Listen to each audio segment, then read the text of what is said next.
Yeah. Hello, everybody. Thanks for tuning in here. We're starting a series with Michael Miles here. I'm Dave Bandrowski with Deering. Welcome, Michael. Hey, David. Good to see you. Yeah, so we're going to be talking about Clawhammer Banjo and how to make Clawhammer Banjo work with various types of music. Through this, we're going to be doing a series of Clawhammer workshops here, and today we're going to talk about song accompaniment.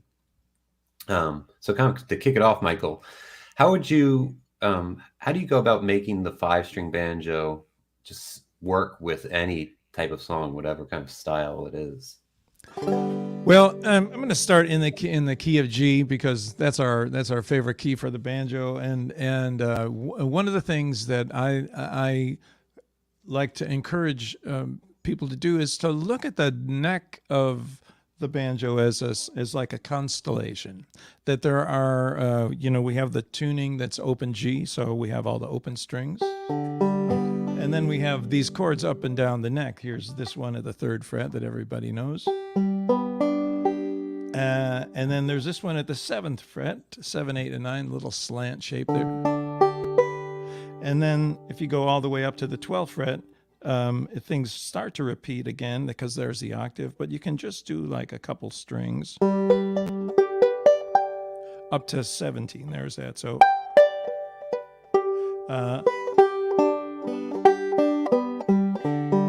and all those notes are fair game. Now with Clawhammer, what we have is this great ability to create a groove. So I like to just say that you could pick any of those notes and work with them as a slide or a pull off or something like. And here's an example. So I'm at the 5th fret on the 4th string, and I'm just gonna create this groove in G.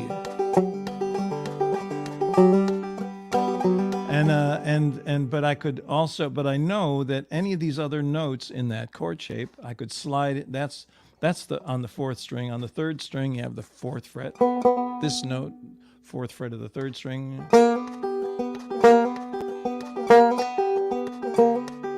So now I could, if I started to combine them, I have this.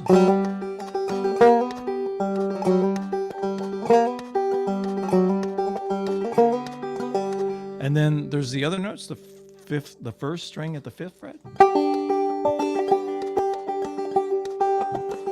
and the 2nd string at the 3rd fret. So I want to play, let's say I'm going to play Hang Down Your Head, Tom Dooley. Hang down your head, Tom Dooley. Or I could get Hang down your head, Tom Dooley.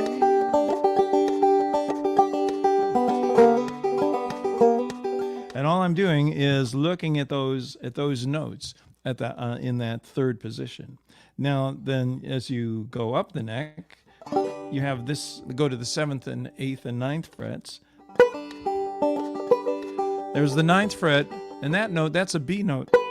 That's the same as the open 2nd string. So that note, and if you're playing with a bunch of guitar players, you could have 3 guitar players strumming their big G chords out loud. And if you played this on the banjo,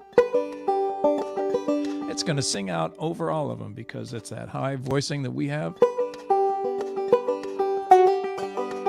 And the other notes in that chord, the 9th fret on the 1st string, 8th fret on the 2nd string, 7th fret on the 3rd string, and you can slide into them, hammer them on, pull them off, and create a groove.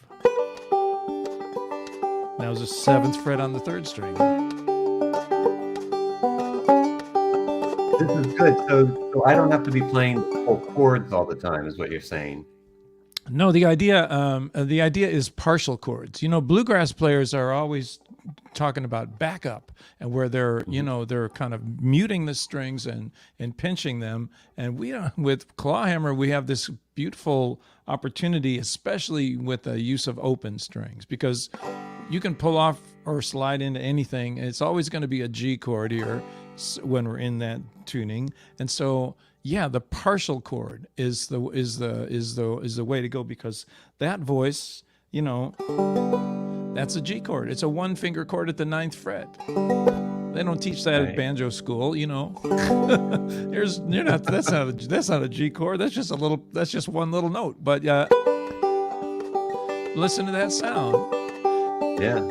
It's a beautiful sound, and you can be playing with these guitar players, and it just or even other banjo players. If that is such a better choice than that sound, you know, you could do this, and like, oh, you can take it to the bank with with whatever song you want to play, where you're using the G. And so you can do that if you're playing with other chordal instruments, or just by yourself as well, or with just a fiddle player. Absolutely, or another melodic instrument. Yeah, I like to think of it, David, as building a vocabulary. So when it's time for G, you know, I'd like to encourage my students to like, don't play this. And you can play it some of the time is okay, but think about all these other options that you have, you know. And up here too, the 12th fret. That's a really beautiful sound. And listen to this Deering Good Time Banjo sounds fantastic up there. And now listen to this, because the 17th fret, where the dot is you can get that with your little finger. Now, hang down your head, Tom Dooley. Hang down your head and cry. Hang down your head, Tom Dooley. Poor boy, you're bound to die. And that's this, you know, I'm just, and the reason that it works is because I know that that's where the 12th fret is, and I know that there's a dot at 17, so I can just reach out and pull off from there, which is the same as this one, pulling off from the 5th fret, 17. That's and it's, you know, it just sings out, and it and this, you know, all of these songs, oftentimes they have, you know, every song's got different longer verses, and you have the whole issue of how do you create a dynamic interest. Well, you know, you could have a song that's where you're playing G and D7 like this. That sounds nice, but then you could go to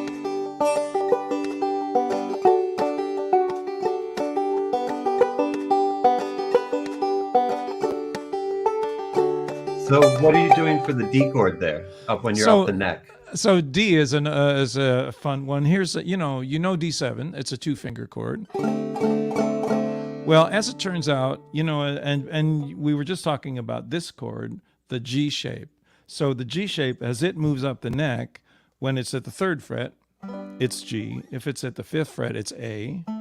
If it's at the 7th fret, it's B. If it's at the 8th fret, it's C, and if it's at the 10th fret, it's D. But because the open strings, because the 1st and the 4th strings are D, you don't need them. So you don't need to fret them. You could take them off. And then you've got this other beautifully voiced D chord right there, and it's just right there at the 10th fret. Whoops, excuse me, right there at the 10th fret, and it's the same shape as D7 at the first fret.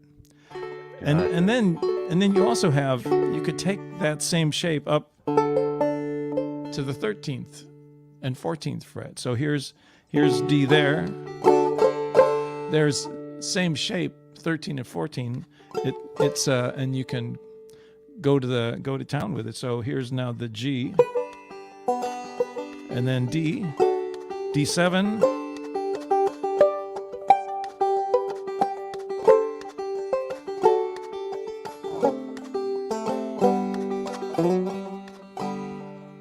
Another thing I'm noticing too, on your right hand, you aren't hitting all the strings when you do your kind of brush stroke. You're doing, what are you exactly doing? Because it's very you know. Well, it's clean. I think the idea of is with creating dynamics in any song.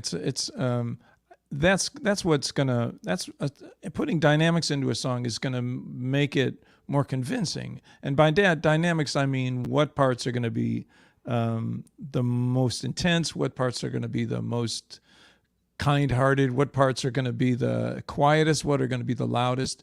And one of the things that makes a big difference, I believe, is like trying to bring every song down to a whisper at some point. You know, that the whisper part is going to make like if people whisper, you listen more closely. You know, if I get really soft, you're gonna like, what are you saying, man? It's like, this is really important, so I'm gonna whisper it to you. And all of a sudden, and then when I go back to my normal voice now, it seems like, whoa, it's louder. You know, that's because it was juxtaposed to the whisper and therein, you know, I think of Mick Jagger and Tina Turner are known, and may she rest in peace, Tina Turner, known as these great kind of screaming singers. But they didn't, you know, but they had careers that lasted decades, and they never lost their voices. They probably lost their voices some of the time, but one of the reasons that they succeeded was they take all those songs down to a whisper. So you take it to a whisper. And when you come back to normal level, it feels like you've gotten somewhere. Versus if you start loud and then you just get louder, you know, you exhaust yourself. So same thing is true with the banjo, that you can give it a big bold sound, like, and strum all of them like that, or take it to a whisper. And all of a sudden, and so to specifically answer your question, that brush thumb can be one or two strings. It doesn't have to be all of them, and it can be, you can leave notes out. You know, there's that notion of music as the relationship between sound and silence. So if we leave a little silence,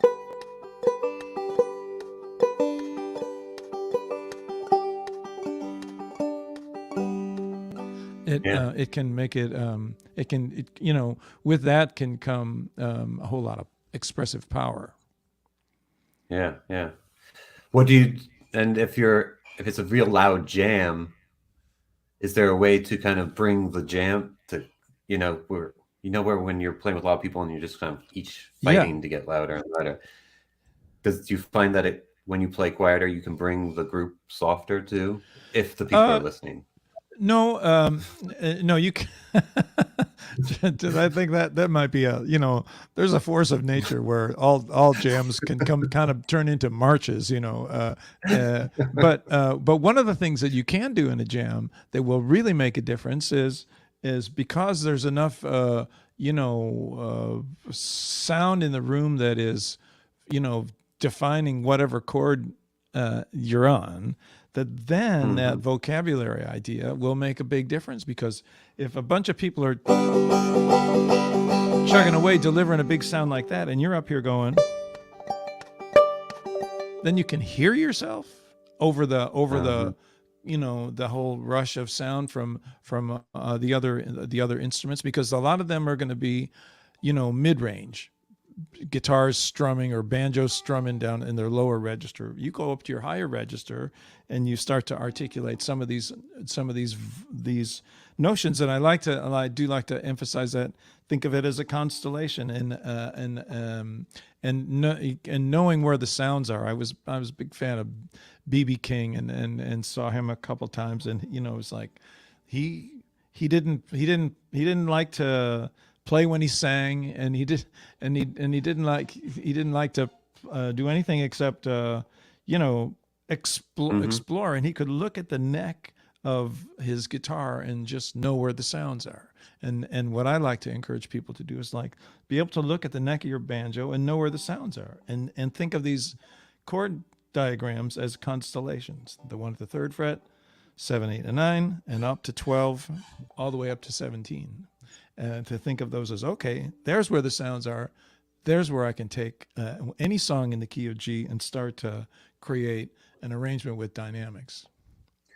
Do you kind of, when you find yourself in a certain location on the neck, like let's say you're up at the 12th fret kind of doing a thing, do you kind of stay in that area, or when the chord changes, or do you kind of, or do you drop down to other locations? How do you decide when to move from location, from location on the neck, from that, that sort of box area where your neck Right. might be? It depends on that context, but but one of the things that's useful to know is to be able to if you're in a location, to know if this is where G is and I'm at the 12th fret, how do I play a C chord up here, and how do I play a D chord up here without having to move around? So. So that's the issue. Versus because if you only know how to play G up there, then as soon as a C chord comes, you have to run down the neck. So Right. And then you aren't making a musical decision. You're just doing it because that's all you know, really. Exactly. Yeah. Right. So, and it's the same. It's the same idea of those chord shapes. They repeat at the 12th fret. So here is a little. That slant chord that we learned is G at the 7th fret. That very same shape is C at the 12th fret. So, and you already know this because you know that shape. And now it's like, wow, check that out. I'm up here doing, I have to go to C. It's right there. It's that slant. I know how to do that slant shape because I've done it here and I've done it down there for a D chord as well. So it's and then the same idea and then we have those D7s, the D7 that's an octave higher, and then the one at the 10th fret that's based on the G chord shape down here at the 3rd fret. So I think the important thing that the takeaway is to start with G and expand that G vocabulary, and then give yourself some options for okay, what do I do when it's time to go to D? What do I do when it's time to go to C? Another great one for D is this barring the 7th fret. I'm sorry, yes, the strings 1, 2, and 3 at the 7th fret. Because there you get this beautiful sound. You've got the low D in the bass, and then the 5th string is not in a D chord. We banjo players, most of us come to kind of like the sound of a G string in a D chord. Although there's times when you can instead of doing like brush thumbs on D chords, you can just do strums, versus that, Yeah. I could just that's going to sound just to strum them and then get back to. Wow. Yeah, could you do that again where you transition from your normal, clawhammer kind of, thumb sure. thing? So if I was, so here I'm at the 7th fret, and the D chord comes up.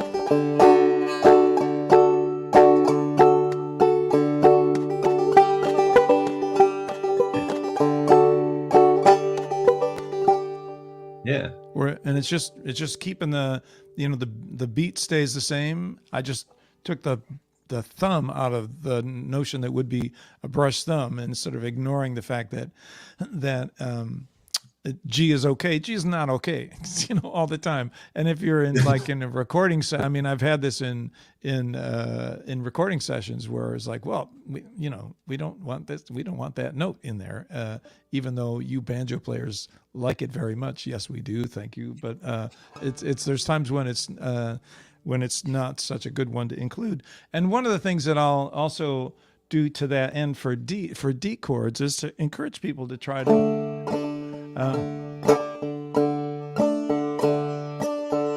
do a brush thumb like that, where you grab the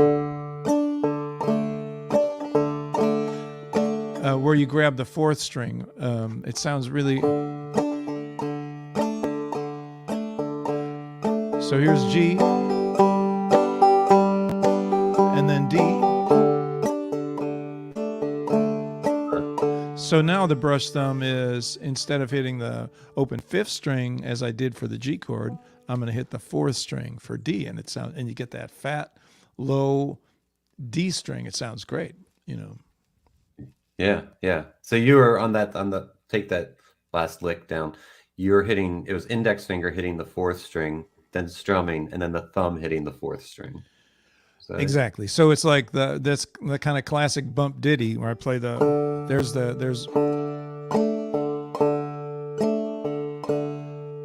and what you're hearing is the fourth string twice in a row there. So bump, ditty, bump, or 1, 2, and 1, 2, and 1, 2.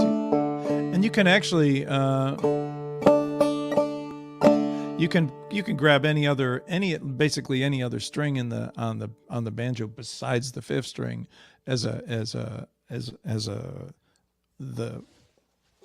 in place of the open fifth string. But the fourth string sounds good. Yeah. Yeah. Do you ever do the fourth string fretted? Like, say you're playing a C chord, for instance, and you use you get that E note there. Do you ever do anything like that? Oh yeah, sure. Especially if it's a if you're trying to play a melody, and that's where the melody lies, then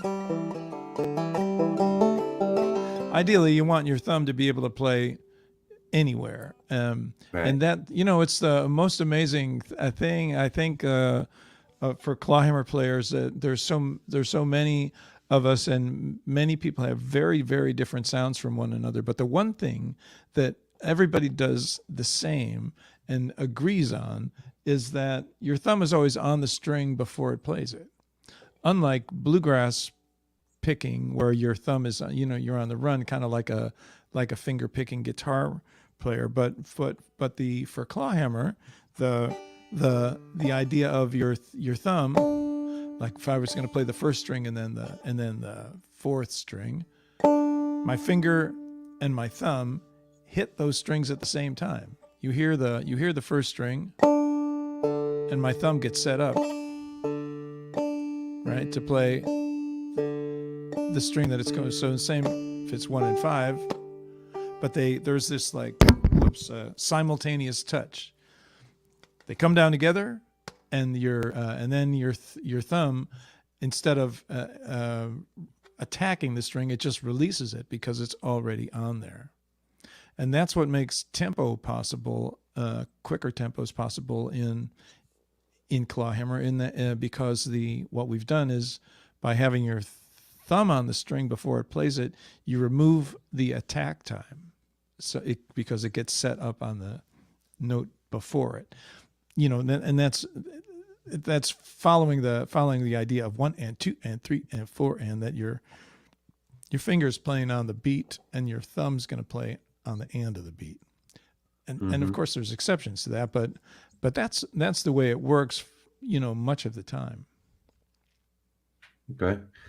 And how do you come up with different sort of rhythmic ideas, and getting out of the you showed the strum would kind of break up that basic, dun dun dun dun dun dun dun dun rhythmic idea. Yeah. But that basic, that rhythm doesn't work in every type of song, right? Right. Without kind of forcing it down its throat. How do you come up with sort of different ideas for things like that, or just to keep it more interesting? Either I think listening to the song and trying to find some kind of a groove that could work with it. And oftentimes for song, when it's song accompaniment, I think of the banjo as, if I'm singing, then the banjo is supporting my voice. And so I don't want to have a really complicated part to play while I sing. I'll put the complicated parts at the end of a line or at the end of a verse into a solo or something, but creating the groove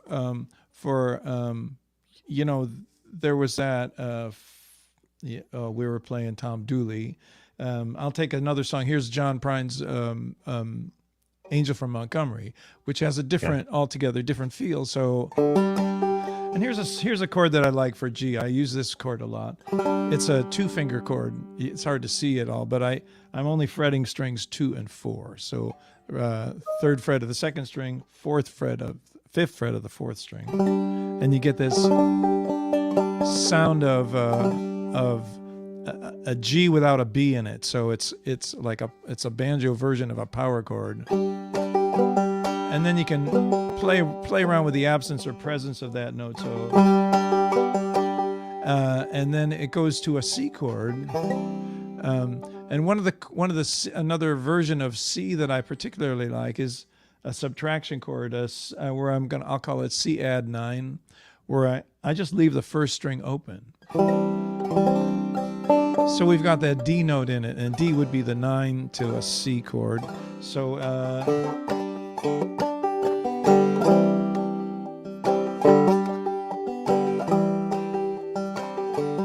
am an old woman named after my mother. My old man's another child grown old. Dreams of lightning, thunder, desire. So house would have burned down such a long time ago. And so one of the things that if I were backing up someone else singing it, one of the singer, just like you're the rhythm section in a band. I played bass, upright bass in a rock band for a decade. And one of the things is like trying to make the melody guys sound better. So here I'm emphasizing the downbeat, and I'm not playing.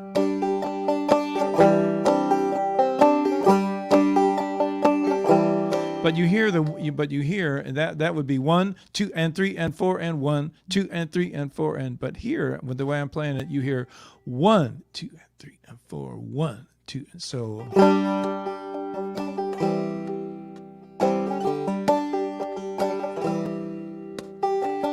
And so I'm just letting it sit there, and so that leaves some space, and then to augment that is to find where spots maybe where the vocal line comes to an end or the melody comes to an end, where you can put in a filler idea. So.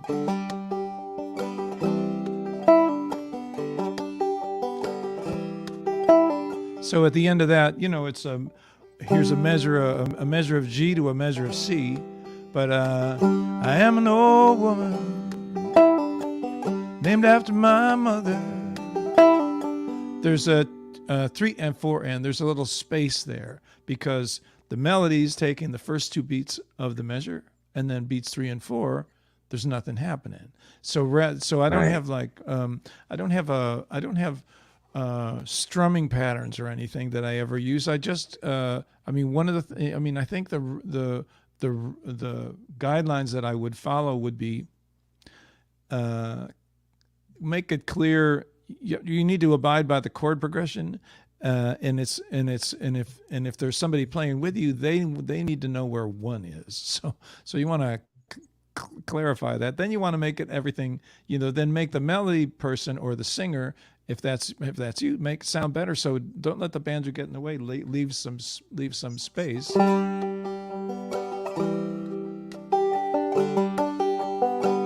For a song like that, and then find an opportunity to put in filler ideas. Right, and what I heard too when you were leaving space, you're kind of doing what you had talked about earlier was dynamics. You're bringing the dynamics where we're almost leaving the space even more than just like holding long tones or not playing. There's almost and there's like an underpinning, David, of the kind of the clawhammer 1 and 2 and 3 and 4 and 1 and 2 and 3 and 4 and going underneath there. You can 1 and 2 and 3 and 4. And I'm hearing that the continual groove underneath me, without or it's like there's just an underpinning of what I'm playing, and sometimes if I were to play, you know, those notes, a lot of them that I'm playing are quite softer. So, but that's the kind of the count that I have, and not playing 1, 2, 3, 4, 1, 2, 3, 4, but 1 and 2 and 3 and 4. So that my right hand kind of keeps going, and sometimes it hits things louder, and sometimes it just backs off to let the you know, the singer or the melody stand out. Yeah. Well, Michael, this has been great. I think this is a good spot to end today's workshop. But let's pick up a lot of this filler licks and pick this all up on backing up you know, accompaniment in a following episode. Yeah, that would be fantastic, because the filler lick idea is a really it's a really important one, and it was a major discovery for me that illuminated how all these great players in all styles of music. I thought, how are they doing it? How are they making all these melodies? And my discovery was it was so much more about rhythm and knowing what that rhythm was. Yeah. All right. Well, everybody, this has been Michael Miles on Clawhammer Banjo. I'm David Bandrowski with Deering Banjos. If you check out our other lessons and also go to deeringbanjos.com. We have a host, you know, a lot of banjo tips and banjo videos going on. So thanks a lot. All right. So long. That's it.